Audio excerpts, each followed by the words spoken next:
recognize their duty under the state government ethics act to avoid conflicts of interest and appearance of such conflicts. Further, are instructed to refrain from participating in any matter coming before the Board of County Commissioners with respect to which there is conflict. That concludes the invocation. Your Heavenly Father, I thank you for one day. I thank you for what others have been saying, God. I thank you for bringing us together again, Lord, and to change business. God, I approach you, Lord, to this meeting, Lord. Lead, God, and direct our thoughts and our decisions, God. Help each one of us to seek the truth, Lord, in each matter. God, I pray for our community. I pray for the sickness. I pray for anybody that's lost a loved one, God, just give them mercy and grace. Watch over us and keep us safe. In Jesus' name, amen.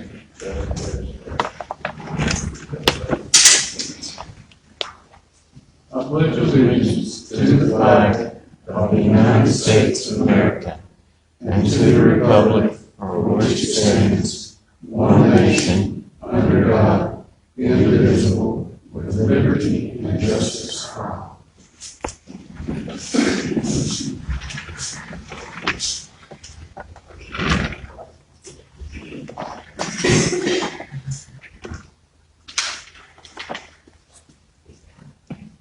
Madam Clerk, are we supposed to do this, or are you supposed to do it?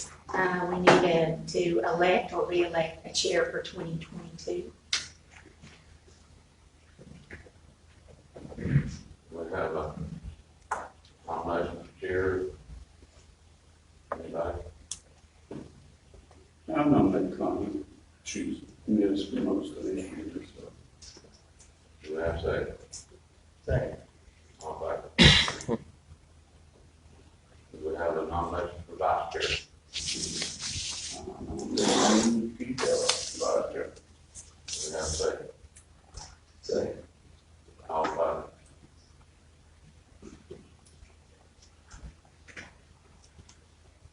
Have we got any changes to the agenda? I'd like to be added to close.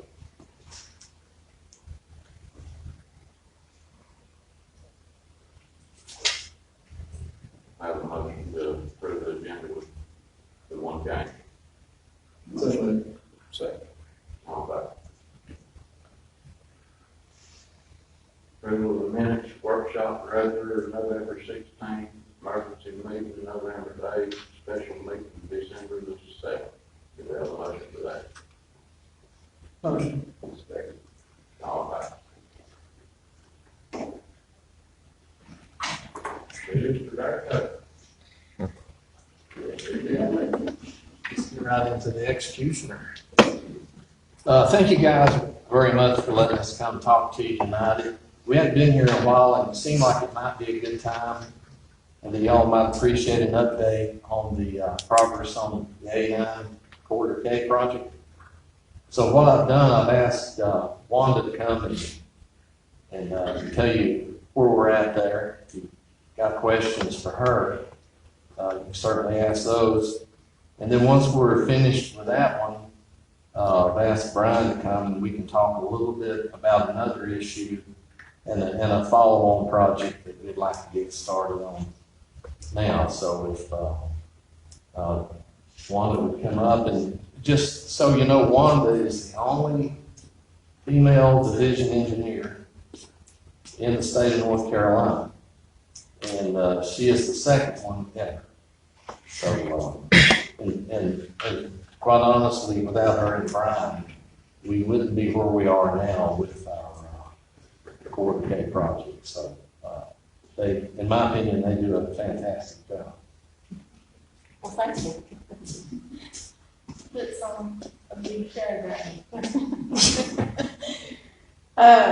No, like I said, we just wanted to update you where we were.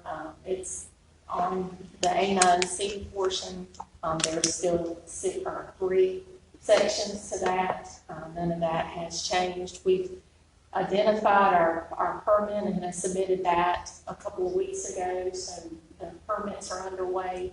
We're in the roadway plans are pretty much done, except for any adjustments that we make while we're in right of way. As we're going out and talking with folks, we make adjustments. as part of that negotiation. So those are as fine, the footprint's there. We're just making minor tweaks. What's coming up next after that will be the signing and pavement markings and the signal plans. Those are the signing and pavement markings for the A section, which is the Robbinsville section, have been submitted and are under review, and the rest of it will follow in January. And then in February, we'll have the signals and the utilities, and then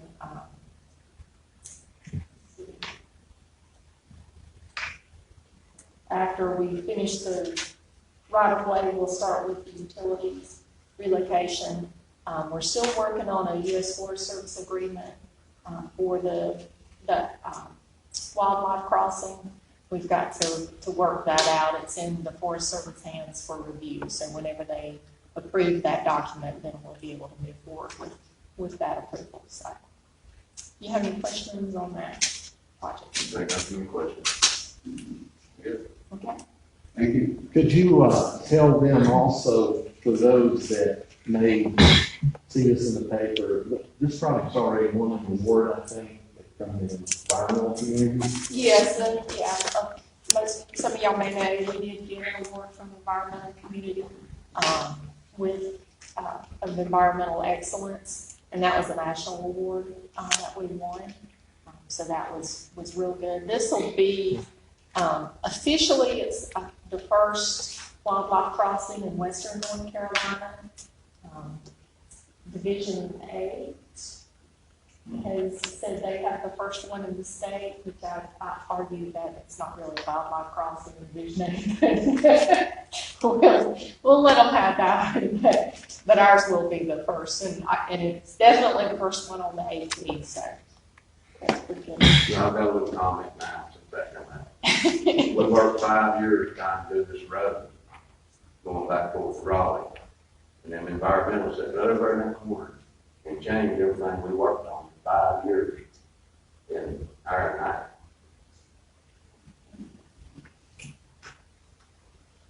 They should have given us a report.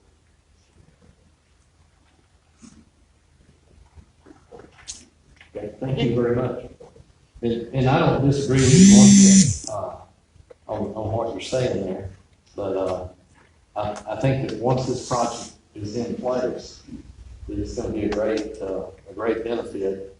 And well, there's a little more to it, but things that we just won't talk about here. But at the end of the day, they have a very strong voice. And sometimes it seems like you're having to give away more than you should to get something. Grant County was the only one that had to give anything away that I know of. Well, you're exactly right. Yeah, you're right. I agree. But I guess we're left with the choice: are we going to get something, or are we going to go 40 more years and not get anything? That's the choice they give us after they made everything. Is They that right? said, you either go along with it or nothing. Was that not right?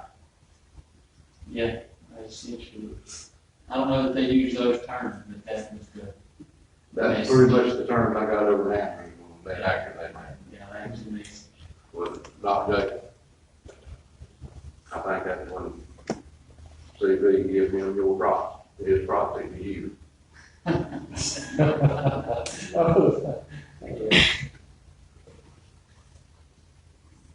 All right, so Ms. Birch, if you would talk a little bit about the money that we think we'll have left after A9, the money that we're probably receiving, and what we think we'd like to do going forward if it sounds like a good idea to the board with another project.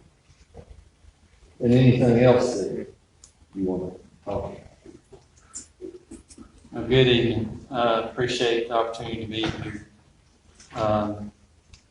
So what we estimate that we will have left over once we complete the section from Stickola to Robbinsville, we should have $44 million in ADHS funding left.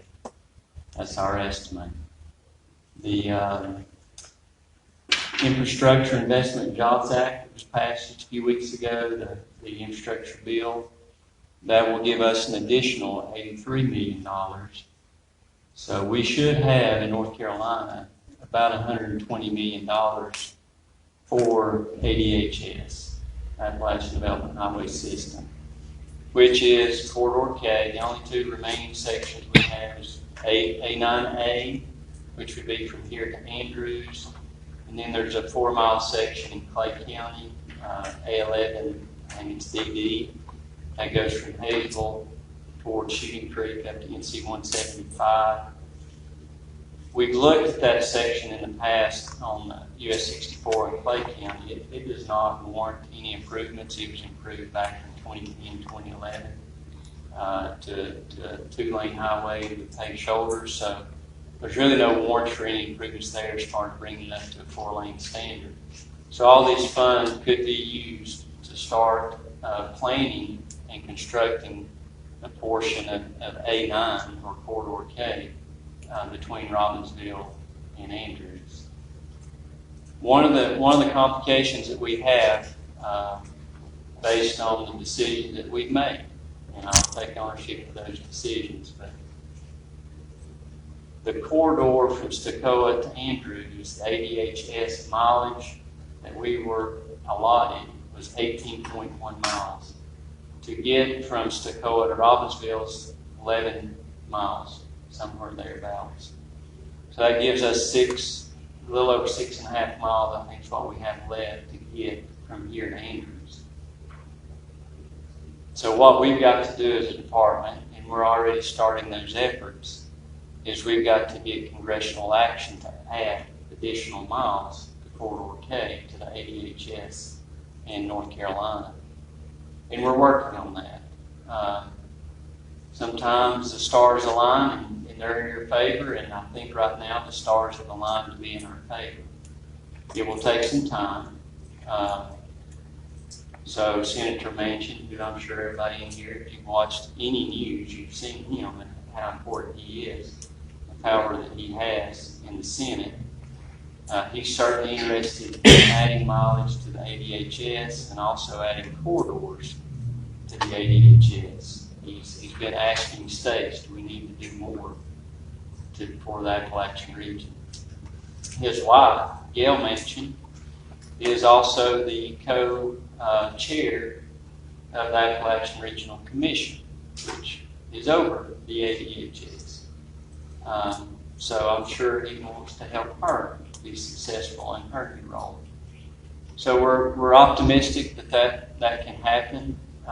Talking with Tom Smith, some of you met Tom Smith years ago with ARC. He was very instrumental early on with this project. I know he was still with us when we met in Merkley a few years ago. But Tom is optimistic that this will happen. He has spoken to the people in Washington, D.C. He's had those conversations with the congressional delegation. And fortunately for us, Tom was the Secretary of Transportation in West Virginia at one time. So he has a relationship with Senator Manchin. So he feels very optimistic that we can get this through. He says it'll take a couple of years probably. That's just the way things move in D.C. But he's optimistic.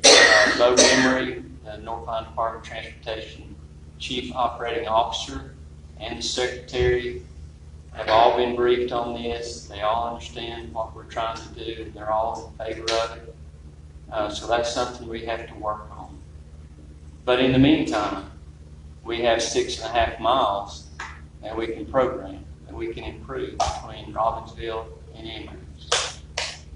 And one of the sections that we have taught as a department, myself, Cody, and Miss Austin, that we've talked about, is doing the section, if you're familiar enough with the road between here and there, and most of you probably aren't, just, I guess, to the west of the Brady Curve, and come up just this side of Ledbetter Road. So that has the most difficult terrain and the most challenging horizontal alignment if you drive it. That's a nice way of saying it's probably the least safe portion of the road between here and there.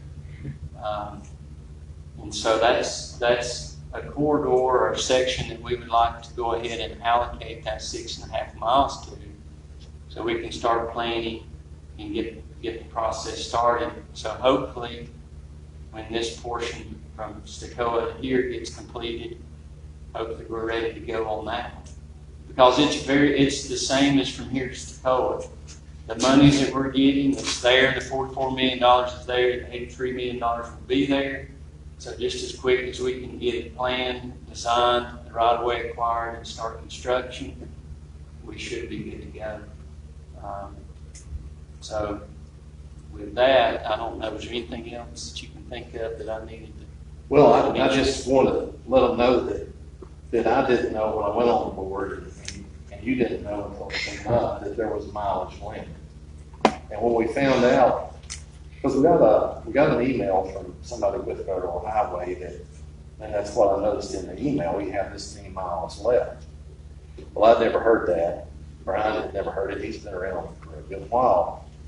So that started the conversation about, well, okay, we have this money, and we have more money than we have miles. Where can we benefit the people most? What road is least safe, if you want to call it that?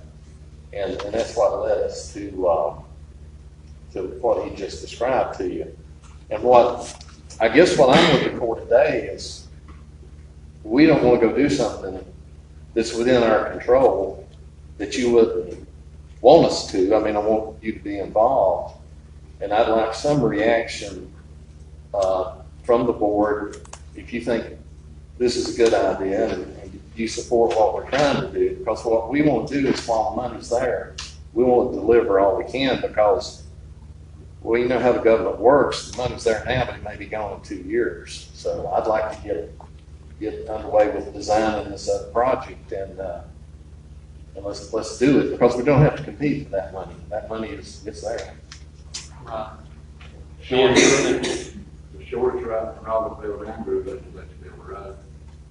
Put it back to Gallup. Yeah. And Commissioner Eller, I think, and I know you're chuckling, I think we all recognize the challenge in trying to make that happen.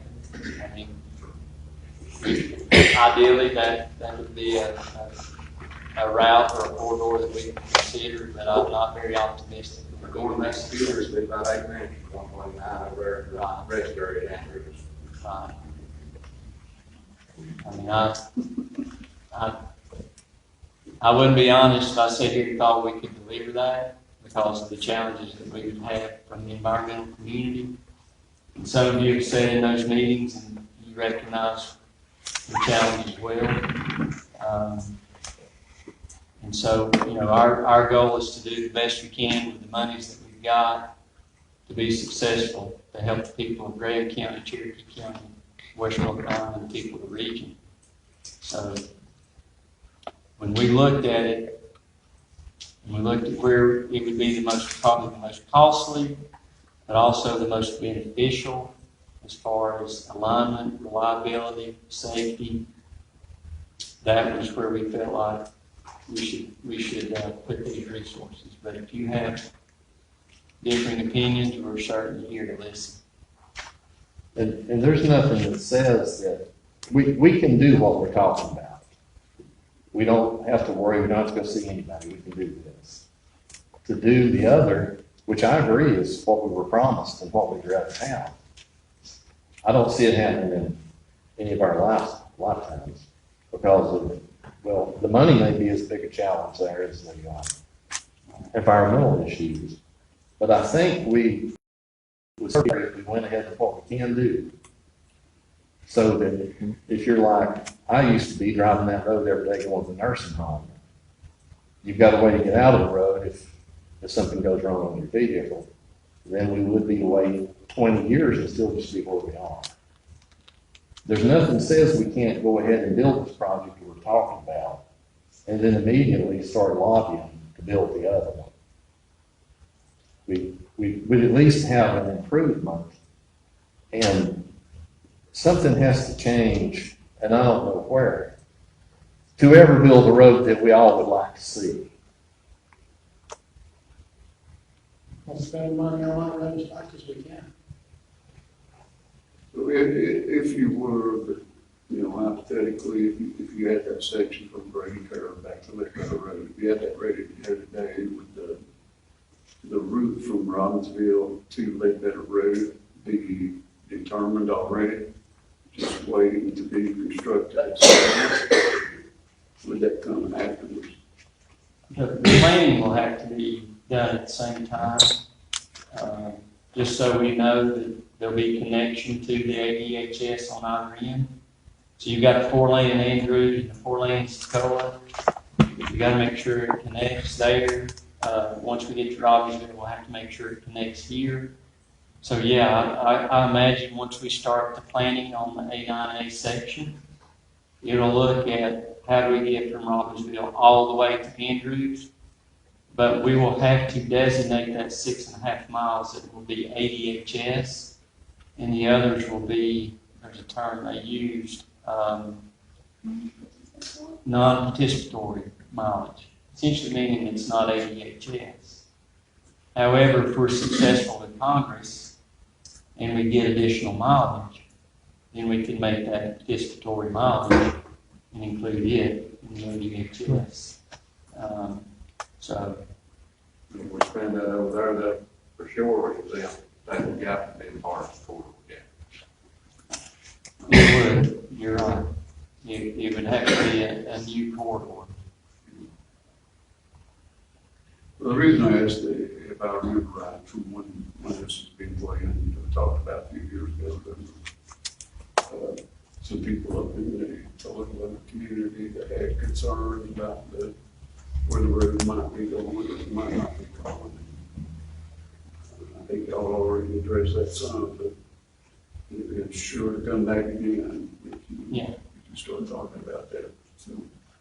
Yeah, and Wanda may be better to speak about this than I am, and so if I say anything out of line, Wanda, do as you've always done, Rick. Even though, but, you know, to be successful with the environmental agencies and these advocacy groups, I feel like we're going to have to stay on the existing as much as possible. And just in preliminary conversations, we feel like we can do that. Now, certainly from Ledbetter to Topton is the most challenging portion of the whole corridor. But we feel like we can do it. Is that a fair statement? That is a fair statement. But I would say, the only thing I would add was, you know, in that, just because we're picking those 2 points don't necessarily mean that it's going to be on the existing corridor, because there might be areas where we have to go off the existing corridor to make the alignment work. Yeah. And I think a higher probability is because of the alignment. Yeah, straight in the center first. That's what started up so many people too, that big red swap on that map before you converted within. Everybody thought that was the whole thing. Right, that 500-foot corridor, you're right. We'll make the band smaller this time. But I guess from my point of view, if you know you can only go 6 point whatever miles, and you may get the other miles added later, and you know that's not an expensive road to build, and you know you have $120 million. Since you have that money, you don't have to compete for it. To me, it made sense to go ahead and build a difficult section, a less safe section, because I don't think it would help the people a lot to build 6 miles from 5 Points up to Louisville and leave that other. We also couldn't spend the money, and the money would end up probably somewhere else. And another thing that would likely happen, and you can both correct me if I'm wrong, but the section from the end of the 4-lane in Andrews to the end of this project we're proposing, it probably will score pretty well. So we probably will be able to build that with state funding quicker than we'll say a project we're trying to do here in town. That would be the hope, so that we end up, connected all the way on that Will that part have to be this super two-lane approach, or could it possibly be 4 lanes to? Yeah, when we're planning, we will look at the traffic, to determine the number of lanes in warranty. When it was looked at, probably 3-4 years ago, we did a feasibility study on US 74 from Andrews all the way through the Nantahala Gorge. And it did not, at that time, did not warrant a 4-lane in the 20-year window that we looked. Now, that could change. You know, I don't remember how close we were to that threshold, but it could change. But certainly, certainly the section from Brady Curve up to Topton would likely have a better chance of being a 4-lane than going from Topton up to Ledbetter. And building a 4-lane up through there would be certainly a challenge. But it would probably be at least a super 2-lane. Yes. Yeah, our goal would be at minimum to have a super 2-lane. We're gonna have a passing lane here and there, that kind of. Yeah, just what we're doing on the section from here to Tacoma. Yes, sir. Very good. All right, that's what we got. Any more? I heard Jacob say, spend the money. Not heard anything from Lynn yet. And I think I heard Dale say something about moving ahead. Keith, I just want to, here's a good chance to tell us what you think. Not looking for a vote unless you just want to do one. I just want to see those. All right. Okay, we have a motion for them to follow on. Well, I'm ready to, I got a question, unrelated. Brian probably knows, the one that does. Over in Tacoma, Wolf Creek, where the slide was done before they got the 4-lane open and they carried that mountain. You know what I'm talking about? Right next to Harold Andrews, right? On the left-hand side of the road, right past where they When they put the fence up, there was a slide there. Oh, yes. Meeting House Mountain. Yeah. Yeah. The debris from that was basically piled up. I'm trying to figure out who owns that. I don't know if it's on the DOT. School wound up with that, didn't they? It's So still we in had Bray to put Mill. the LZ over there one time. Yeah, the school ones are over where they done the field, over on the Andrews side. I think part of the Smiths and the Andrews owns that part of that field. Where they dumped all that stuff. Yeah. I thought it was great. You're talking about where we sloped it back a long way up through there. Yeah, Would that go back into Forest Service? yeah, probably good. I was thinking, did Andy Cable's family own some property Yeah, it's right there at that. Yeah. back in that? I remember his. Somebody asked me about it, wanting to know if they could get that rock. It's all rock. They wanted to crush it. So Just slate rocks in the way. I don't know, we can look and see, I'm sure. Did we not have something come through here one time? Commissioner, somebody would, that allowed was, us to go. I think so, yeah. somebody wanted to dedicate it. Yeah, ideally, we don't keep waste areas. We'll figure it out. You know. If you want us to help look into it, we'll be glad to help. Once we identify who owns it. Yeah. Merry Christmas to everybody. And Wanda had one other bit of information for you. Okay, so the board, transportation likes to go to visit different areas of the state. And so we've asked, that the board that they would come to Division 14. Hopefully that's going to either be the September or October, board of next year. And one of the things I purposely, we kind of picked out, number one, is called October is really great in the mountains. But the second thing would be, we'd like to have potentially a groundbreaking ceremony or something for A9, because at that point we'll have 2 contracts underway and the last section would be coming up. So just to let you know, more information coming on that. I haven't heard officially that we won the bid to come in October, but I don't foresee any problems with that either, so. The first part of that, I think, goes out to bid in August. In August, Is that right? yes. And then the middle section would be in September, and then the last section, this September section would be in October. Good. All right, thank you all very much. Merry Christmas. Thank you, Merry Christmas. For that way. Okay, If everybody thinks that's the best thing to do, I understand. Reality is what reality is. If y'all want to do it, I'd make a motion to do a resolution of support for that. Send us something, Brian. Okay, I can email, We can take it up at the next meeting. Jason? you don't need Jason? Do we have a second on the bill motion? All in favor? One opposed.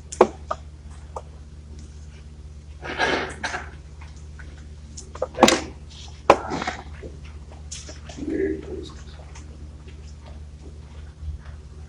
One, item number one.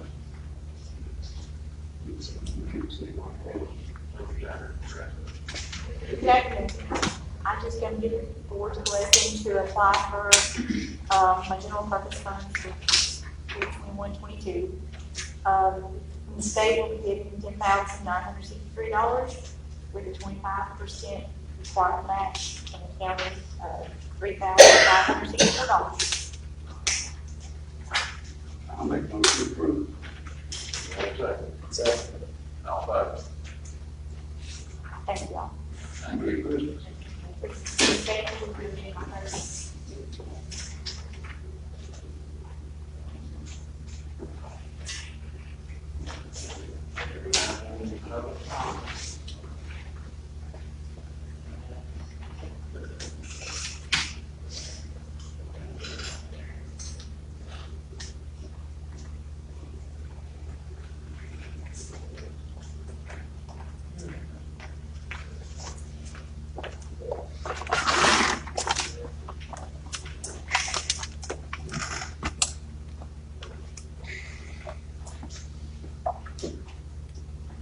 Bill Planning. Glad to see you, Bill. Yeah. We're waiting for Jeff to say that.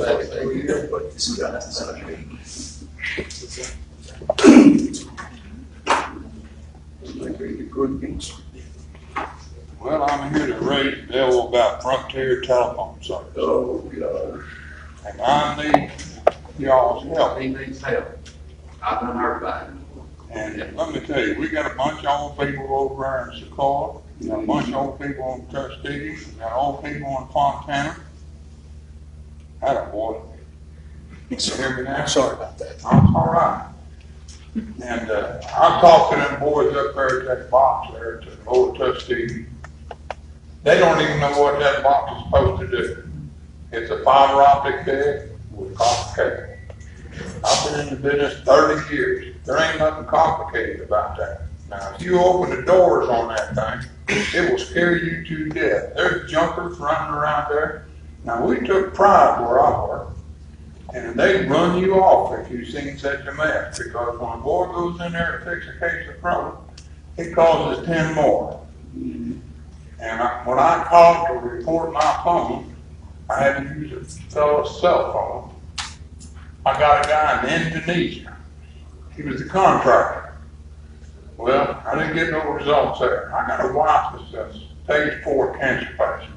And I'm not the healthiest guy in the world, and I'm 80-some years old now. So if I need your service, 911, rescue squad, I'm out of luck. I gotta go to the top of the mountain if I can find a neighbor with a cell phone. And I think it's a shame. Is it still out there? No, but Lowell Crest is still out. And I don't know if you know Ricky Irons. He just got his phone the other day. He's been out 14 days. I was out 7. I've been out 3 different times in the last 2.5 months. And I've called the 919 utility commission. I get all these nice girls and they transfer me here and transfer me there. I call corporate headquarters. I've got the same thing. I'm just an individual. you know, I've worked in business 30 years, I don't know how they do things. But somebody's gonna die here in this county, and it's a damn shame. It is. So, that's about all I can put in a nutshell. If you all could draft a letter and send it to somebody, I'm gonna write a letter to that guy that writes for the Asheville Citizen Bull. And I talked to his secretary. I didn't know the guy writing little columns had a secretary. He's got a secretary. And she said, we'll get back with you pretty soon. I said, well, that'd be good. But I like raising hell when I'm in my 80s. And, it's just a damn shame. It is. Becky, do you still have that contact and stuff whenever we got all problems on y'all three? I have the number, but she no longer works there. What they told me the last time when I talked with them is that I just need they told me get a list of all the people who are out with their addresses and their phone numbers and their account numbers. So if we got a community, if you guys can get that gathered up, we can try to contact them again. The last time I talked with someone who was a supervisor, she informed me that I was not to be calling on behalf of citizens. I said, well, how the heck do we have the citizens call in when they have no phone? Well, they can call on their cell. I said, no, ma'am, you're sitting in Wake County.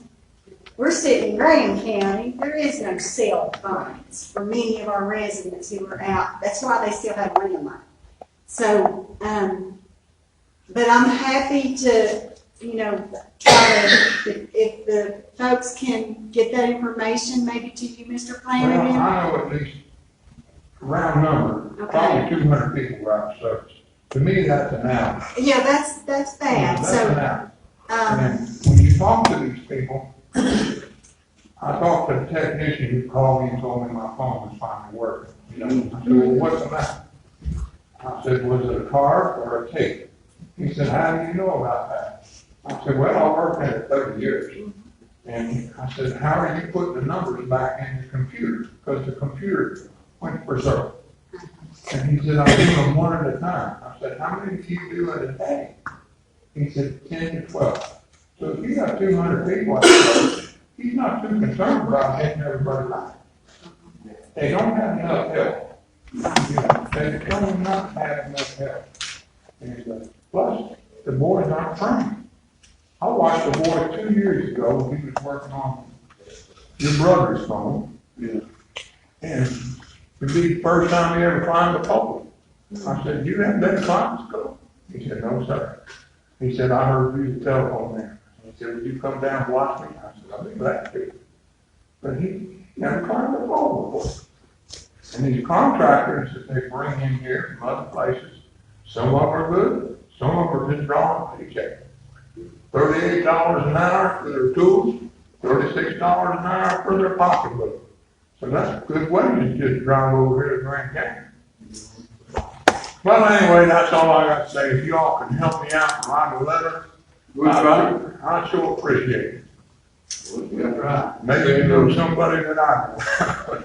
Thank you very much. Frontier is in bankruptcy deal, so it's about impossible. Oh, I know.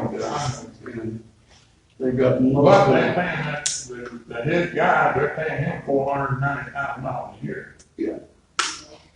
And he was making a million. they've got multiple lawsuits against them across the country, so. But we can see what we can try. Thank you.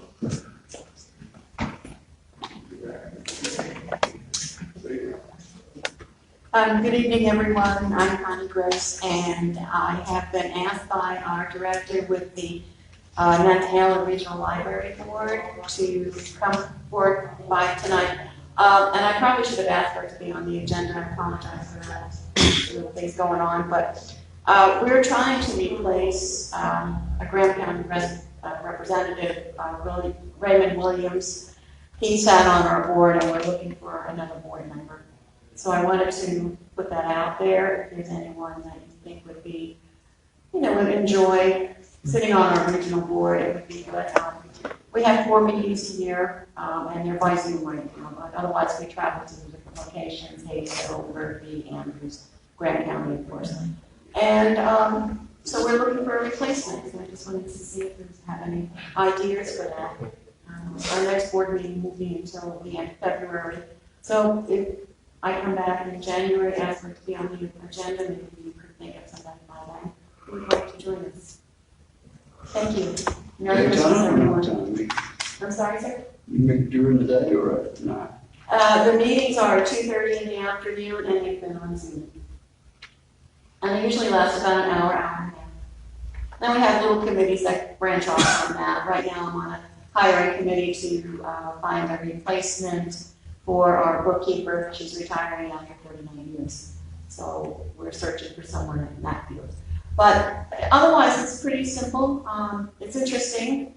We're using the North Carolina Cardinal system with the library now, and so we're replacing a lot of our books labels with the system for the computers that could just be read. So there's little projects like that, but it stays pretty quiet. Thank you all. Merry Christmas. Happy New Year. Yes. You have that on the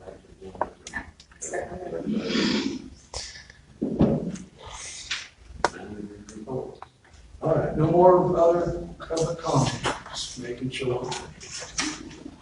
Okay. All right, good evening, commissioners. Ms. Chris and Ms. Garland, everybody. I'll go through a few of the items that we'll talk about in the manager's report, and I'll do, barring any questions, I'll go into the capital projects, project manager report. I'm happy to say that after some phone calls and probably a letter, Sheely's working with Heil, who was in South Carolina. We fixed our truck. We picked it up on December the 8th, and it's been operating. The new Mack truck's been operating as intended. Well, that's good news. I'm sure maybe some of you have seen it. We're glad to have that thing back in operation. We worried about our couple of the trucks that we had, the one especially that we were using. So it's good to have that truck back. It was some of the things that they fixed on it was some programming, and then there was some miscommunication, or probably zero communication between the two, the bed company and the actual truck company. So we got those people kind of talking together, and then was able to get that back. Item 2, just a little update on the, I'm sure everybody is aware of the OSHA mandate. There for a while, for a brief period, it was on a stay. As you know, we have 100 or more employees with Grand County local government. That on December 17th, the 6th Circuit Court of Appeals lifted that stay on the federal government's requirement for vaccination or weekly testing. And it looks like OSHA will not begin to enforce those standards until January the 10th. Also, they talked about citations they also looked into February. Citations would be issued, only with warnings in January until February. I did see a comment from the state side. The state also has the authority and the ability of its own to issue its own requirements. We potentially could have 30 days past that January day as a grace period for the state to issue its own policy. So we could go into February into March potentially for that to continue before we would be asked to enforce it. I would, however, also put out that several appeals have been filed, and this could go to the Supreme Court. So just wanted to make the board aware that we are kind of watching that to see where that goes, and we'll keep you updated. I wanted to also report on item 3 that after kind of going back with the Representative Gillespie and Senator Corbin, that we would still be allowed to use that money. It was originally appropriated for renovations, and sometimes you have to be careful with the color of money with government. And if it's specific to one thing, you can't use it for other. I reached back out, and it was actually put back in the House Bill 334 that we could reuse that $5 million for a new center. We can add it towards that, which is also good news. Item 4 on the CDBG grant updates, really nothing to report much. I wanted to add that in there. Everything is currently in procurement, and probably not a whole lot of movement with those 2 programs until after the new year. Is there any, do you have anything else to add? No, it's Or just, pretty much that's where we're we're just at. walking that trail right now. Item 5, some more good news on the monitoring wells, where we originally thought we were gonna have to replace both. We did some, working over there, and I met with Mr. Martin from Martin Slagle. And they did find the wellhead. We were concerned before the company came out to put the 2 wells in, it originally was 2, until they could do an evaluation of the existing wellhead. It's the one closest to McDonald's. They did. They were able to locate it. There was no damage to the wellhead. So we only had to drill 1 well. That was completed on December the 8th. The total project was completed on December the 8th. The estimated replacement cost for both wells was $7,660. When we found the 1 well and there was nothing wrong, the total cost of the completion of the project was $4,489.38. So we only had to drill the 1 well that's in. I'm working with them to do a better job of marking these things on the future going forward. And so that was good news. We'll continue to report what they're getting. And if you have a chance to come by the office and want to see, it does look like if you look at their plume, their estimated plume distance is reducing in the field as the machine brings in those contaminants.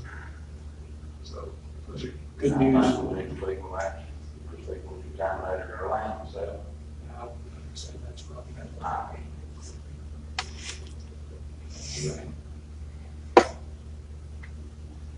all right.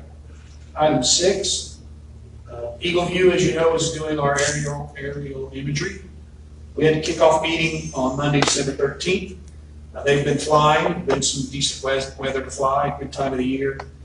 Eagle View imagery capture is currently at 23.78%, with 50.93 hours remaining to capture and complete. I think if you, Scarlett, you were in on the brief on that, I believe, and correct me if I'm wrong. We're looking at potentially being done maybe at the beginning of February, and getting all our imagery by March, no later than April. So, plenty of time to complete all the reval we're looking at not next fiscal, but the fiscal after that. So that project's going well. And then lastly, in item 7, just a little update, knowing that it's that every 5-year occurrence, we have to reevaluate your 5-year systems plan recertification. They came out to start the system plan recertification, but there was some time problems. They were going to do all of it at one time, look at ambulance 513, but they rescheduled that. So they basically looked at 513, and North Carolina OEMS commented on its improvement. And we're really happy with what we saw. They will continue the review of the system plan is rescheduled for January 20th, 2022, and barring any issue, we should be recertified on that day. If there's no questions, manager report, I'll move on. Project. Do you have any update on the tower that's Skyview and Westview? I do. He said I had him send me an email so I could get all the interested parties together. So I'm hoping to get a meeting next week, hopefully after Christmas, but before the new year, just to go up there and look at the location and then report back what we think is the best location for the board and get an idea of how what's going to be.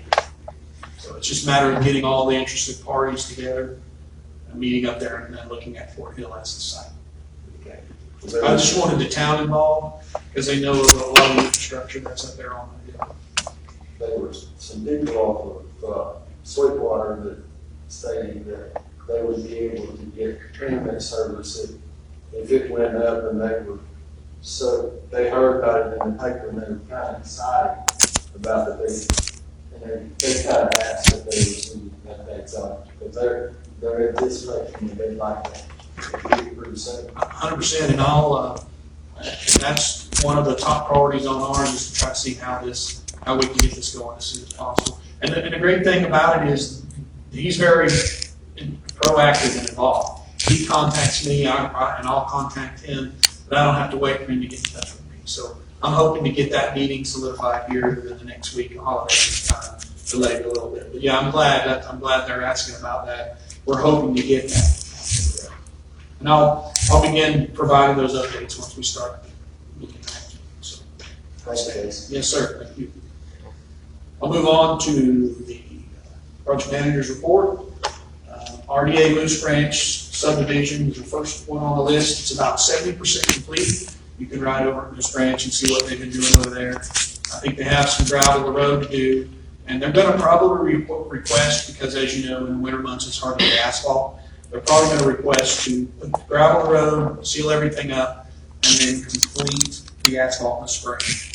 And probably, depending on what the engineer, when I meet with the engineer as project manager and RDA, one of the RDA board members, we'll see what their conclusion is. If they're good with it, we're good with it. I'd be satisfied with waiting until spring to get a good product, and that'll be open probably at 75 or 80%, with the last 20% being the paving and making sure all the utilities and everything's in. If there's anything left after that. The projects went pretty well. They've had some decent weather to work on. The next two items is going to be your cemetery department building and recreation department building. I don't know if you've had a chance to go and look at these areas. My intent today was to provide, which I'll probably do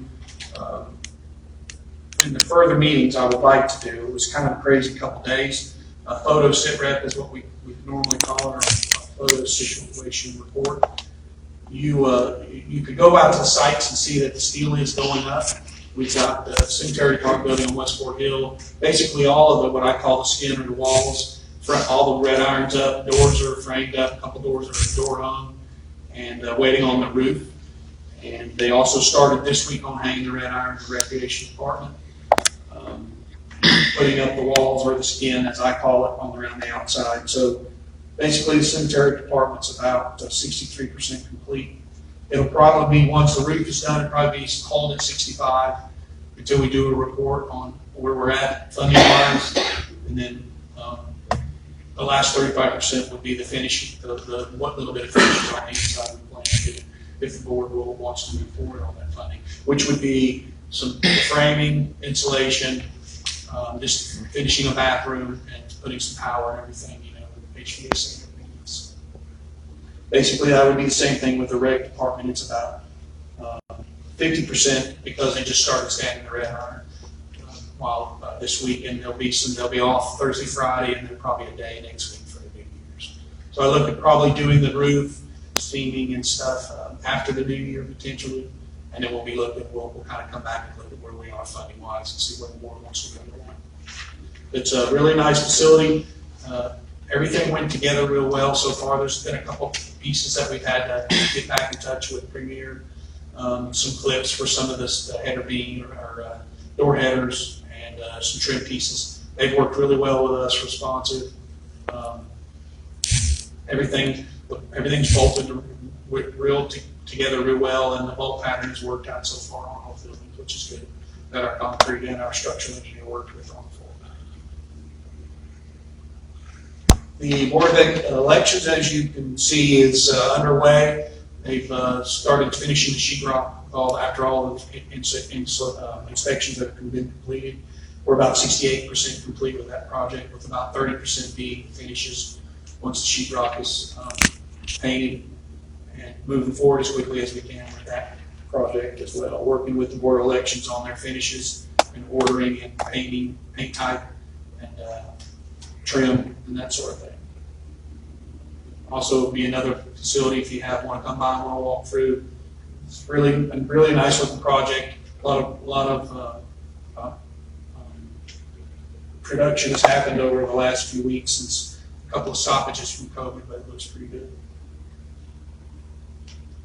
Municipal addition is showing. I've provided the bar graph or the graph showing it 51% complete. Obviously, that project's going to have an extended project completion date because of the delays they had with, as Ms. Garland had reported, with the amendment that they had to do, the civil work that they had to do with the foundation over there was definitely a change order, and that's gonna push that final completion date out. So we'll keep tracking that. The next two projects are basically, I'll keep reporting them as separate, but they're basically gonna be one project, just to keep you aware of where that's at. That's item 6 and 7, and that's the Snowbird. That's actually the Snowbird Creek Bank stabilization and cleaning out the creek. We put them together, and I reported 99 or 100% complete on the design to the state. They approved all the design in the state with that phase, and then we submitted further permits. The new phase of this is putting together the procurement and the contracting, the request for bids and quotes out to the general public, and that's the new phase, and we're at about 56% complete with that. So we hope to have by spring be ready to go out for bids and be working on that project. If you will, update my week, see if that's a little bit back. Okay. Last time, they got hurt for a while.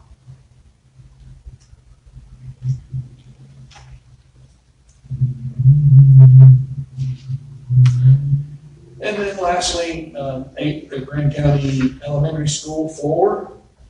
It's about 95% complete. The only thing they're waiting on is getting the bleachers in. They got new bleachers that won't be until about March, so that'll stay about that scope as well.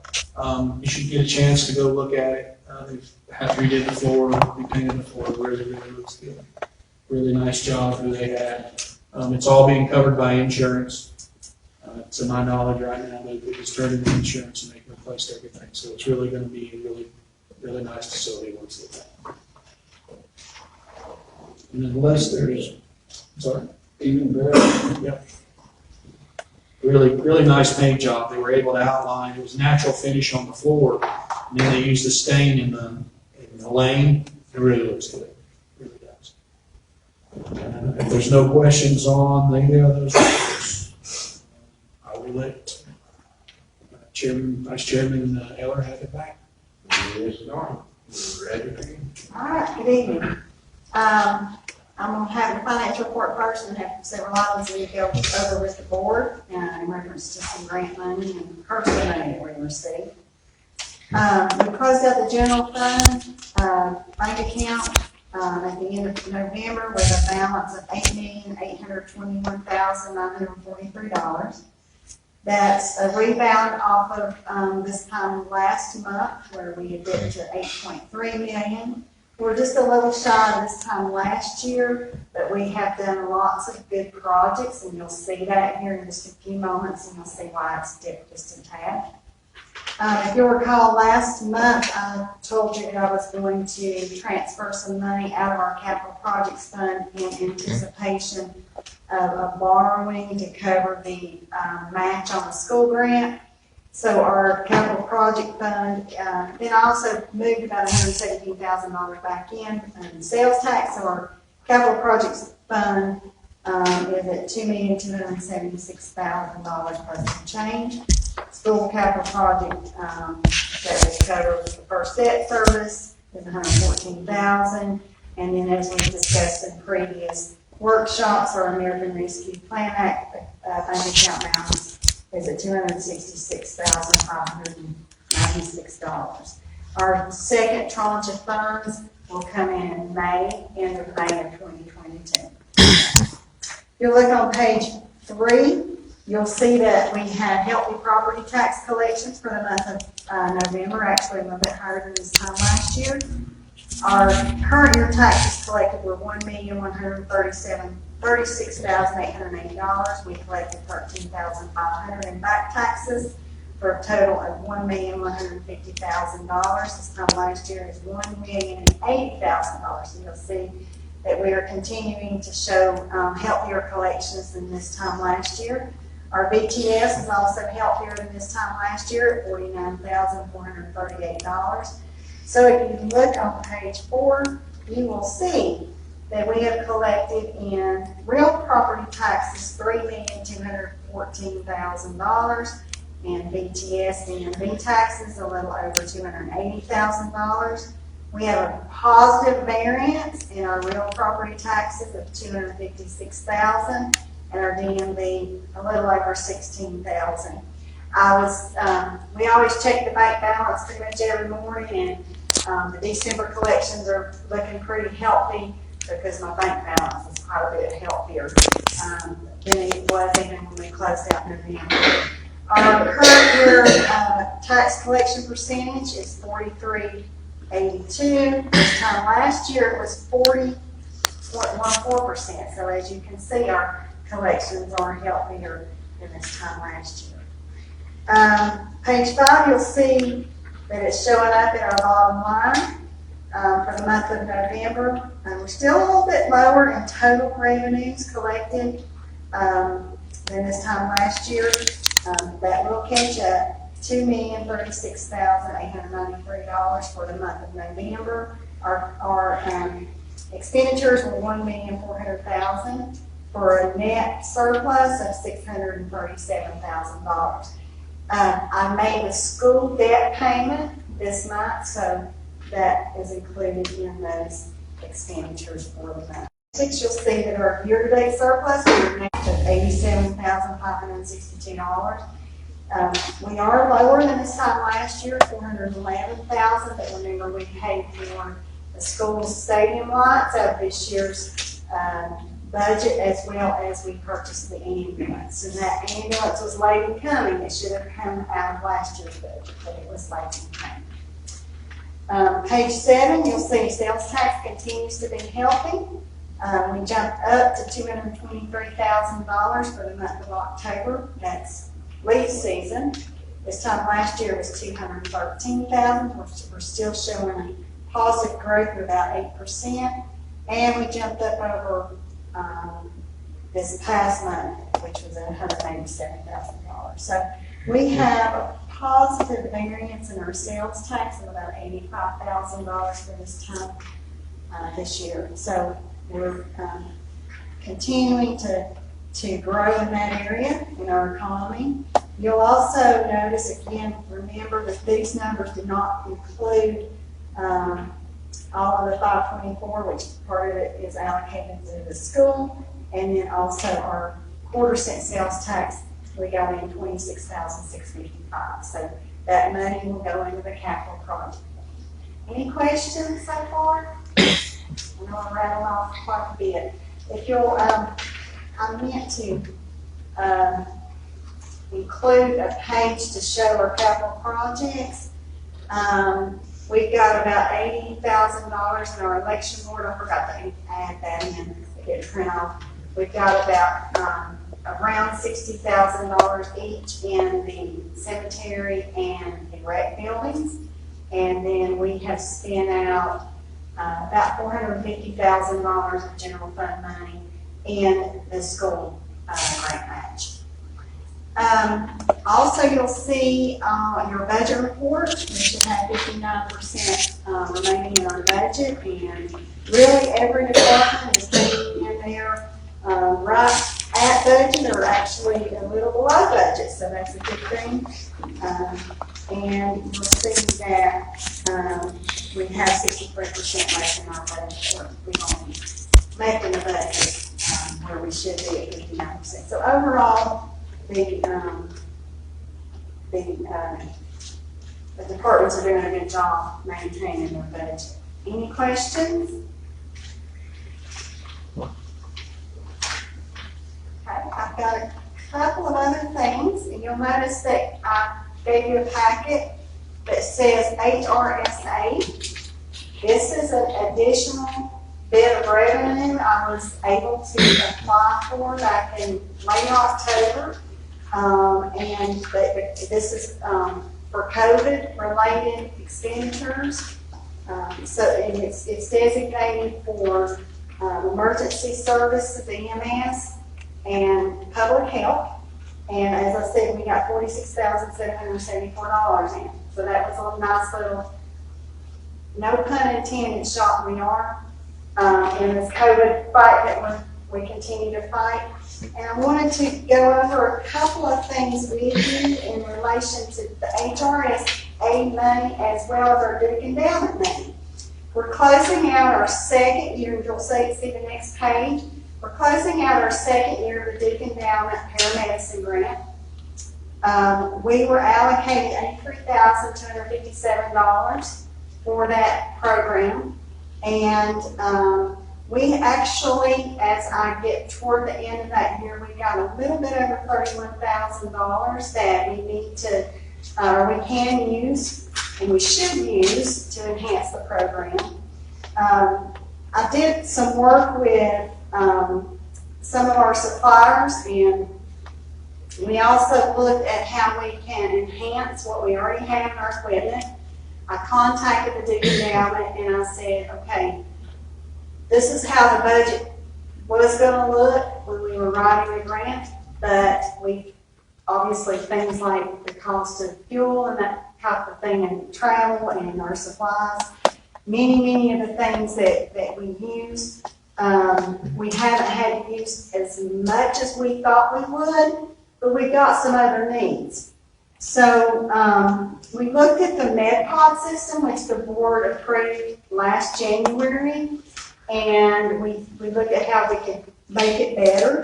One way that we can make it better is instead of paying a per patient fee, we can go to an unlimited mobile doc fee, because at this point, I got a report today, we have 30 active patients, which is actually more than a full load for our paramedic, and that's a blessing and that's a great thing.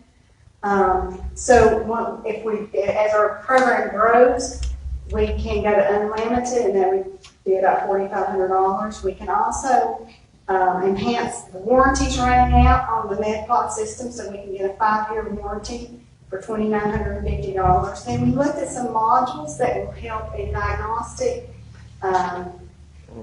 efforts with blood work and several other things. That's about $20,000. We've got a few small items and equipment we need to add for about $565. And then there's an interface that we can purchase that will go in with our medical record system that will help us to figure out trends and who is calling in more than they need to, as far as what I would call frequent flyers. And we can make that transition for $3,500. So I have a way to spend this money. I just need to go, and it is budgeted, because when we do our budget, we do a paramedicine budget. It's fully budgeted in the budget. I just need permission to, because it's over my spending limit, to say it's okay for us to make these purchases. When do you have to spend? We need to spend by the end of the calendar year, December 31st.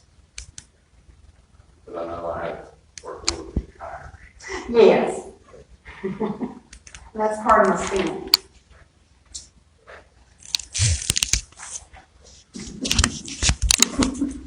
Auto expense.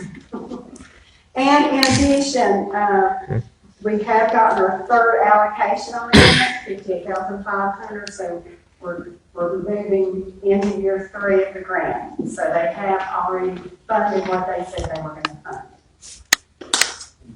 30 clients. We have 30 patients. So we have a motion to approve. Okay. I'll vote. Here.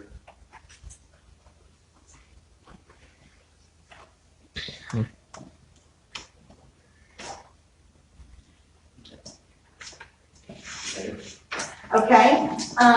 The other part is use of the HRSA money, just a little bit of it, it's about $3,762.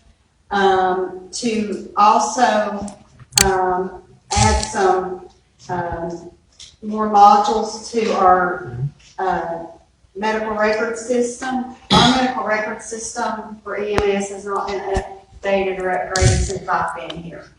And that would be $3,762. Of the HRSA money, it is appropriate use because of COVID. It will allow us to, better track, and it will also allow our medics to use mobile devices for their documentation, on the trucks if we enhance that system. And again, that would be use of HRSA money if the board is approves it.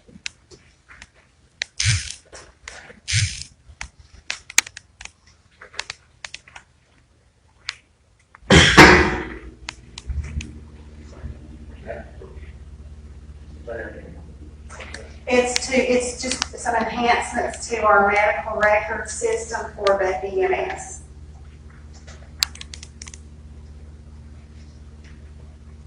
Is that the image trim? Image trend.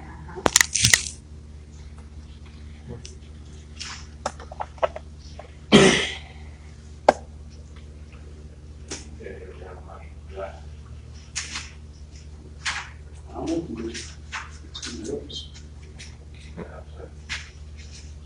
Second.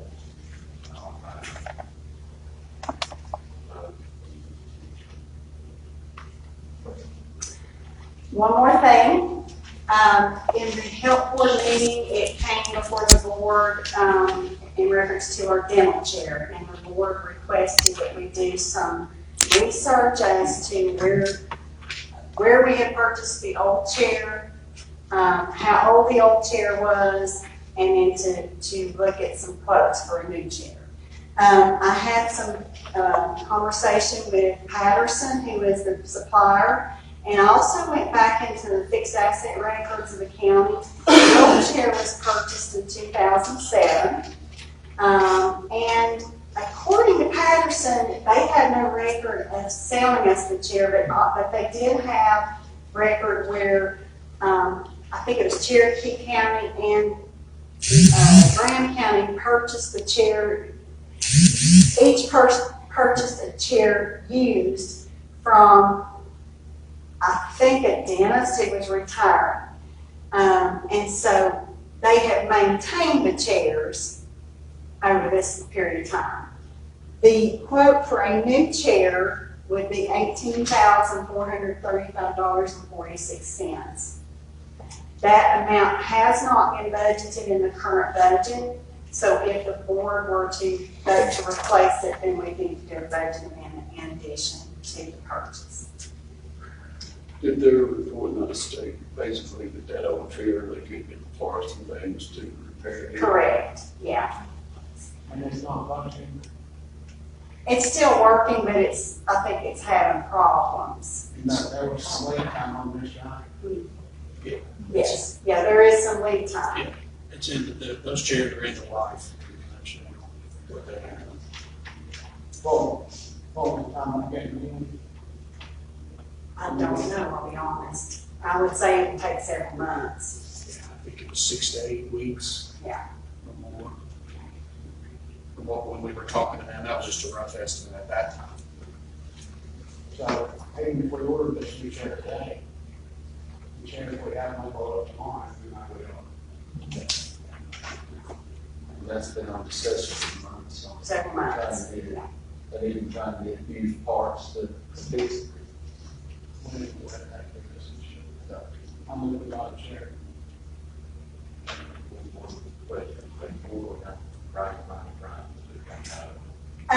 It'll have to come out of fund balance. However, we'll be getting the Medicaid cost settlement for the dental clinic in the next several months. We've already submitted the cost report, so I can kind of backfill the fund balance with the cost report proceeds. Second.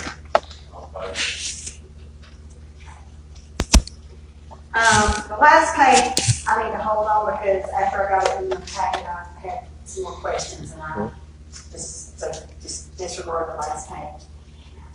Also during budget, the board, the sheriff had requested to do some replacements of some vehicles, and Vicki Wooten is here, we can probably address it a little bit better than me. And we've been going back and forth with our fleet management. As you can tell, it's December now. And then we've had some change in personnel. The board gave me the directive that if we can do any swapping net zero, then you would consider making those changes. The last analysis I just got a day or two ago shows that we can replace the vehicles and actually get a teeny tiny little bit more or less payment. And the reason for that is that used vehicles are selling like hotcakes right now because they can't get new vehicles. There is going to be some lead time to receive these vehicles. Did you give you that date? 22 months to 22 to 24 weeks. 22 to 24 weeks. So I didn't know, I wanted to check back in with the board and get that report that we can do this net zero if it's pleasing to the board to make these changes. Yeah, let's get rid of the pickup truck, right? At least one pickup. Yeah, and then changing out some of the chargers. Chargers. Yeah. Replacing the Chargers with some more SUVs that are equipped to handle the environment.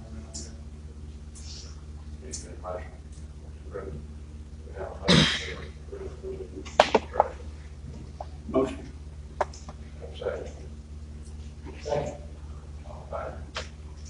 Thank you. And I just need to clarify, did the board vote to do a budget amendment along with the purchase of the dental chair? No. Okay, I will then, and then I can bring it for ratification next month. And then I do have two budget amendments for DSS.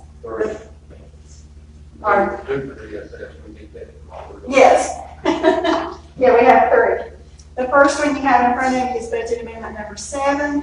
For $30,000, we received additional links funding from the state, and that helps with our foster kids who are aging out of the system, and that's money that can be allocated to those individuals as they get them started in life, whether it be tuition assistance or deposits on apartments and that and so forth.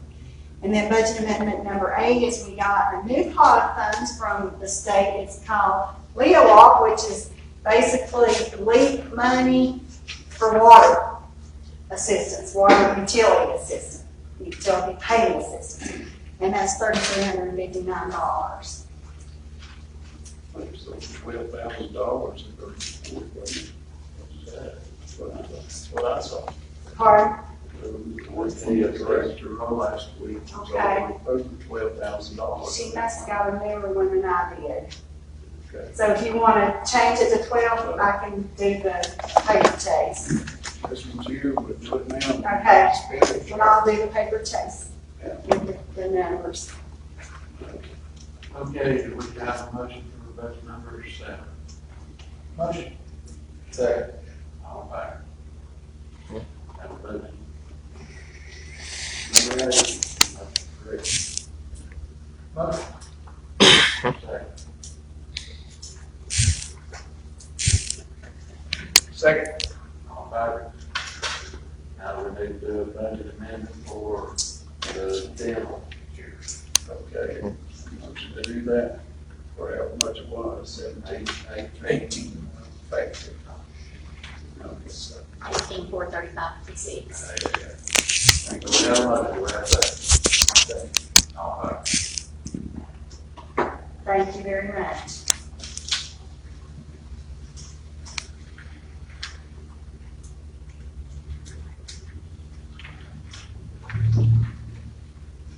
Now we're ready for action items.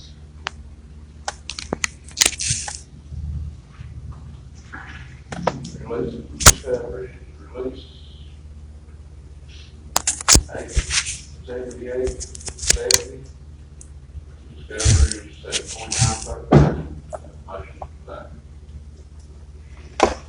Motion. Have a second. Second. All in favor? Adopt 2021. It's record retention and disposition program schedule. It's statewide.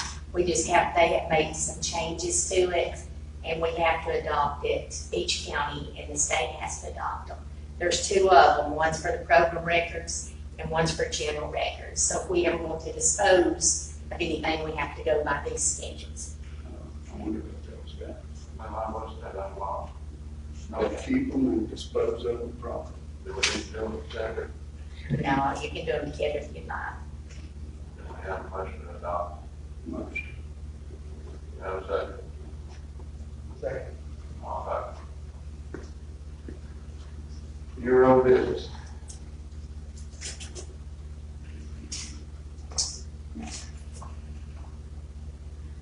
Have a motion to go into closed session under GS 143, 11, privilege and confidential information, privilege personnel contracts. 10-minute break. We're right. Motion. Have a second? All right. Okay. The Board of Commissioners will be making a motion to avail themselves to the revenue loss funds up to $365,000.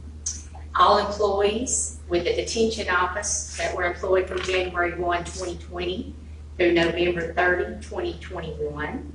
All the rest of the employees employed from January 1, 2020 to June 30, 2021 will be given $1,500 with these funds, with the exception of the employees that were furloughed.